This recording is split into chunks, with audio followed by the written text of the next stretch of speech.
Hello guys and welcome back to the channel. In today's video, I'm going to show you how to contact Fiverr, support quickly and easily using the Fiverr app. Sometimes when you're using Fiverr, you might run into problems such as issues with your gig, orders, payments, or account settings.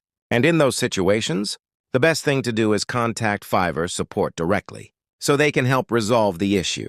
So in this video, I'll show you the exact steps you need to follow to access Fiverr, support from the app, and get help with any problem you might be facing.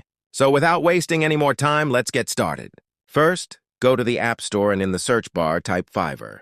Make sure that the Fiverr app is updated to the latest version. Once you have done that, go back to your home screen and open the Fiverr app. Next, tap on your profile icon in the bottom right corner. Here you will see the option called Support. Simply tap on it. After that, you can type anything related to the problem you're facing. For example, if you type gig, Fiverr will show helpful articles like how to create a gig and other related topics. And that's it. This is how you can access Fiverr support directly from the Fiverr app.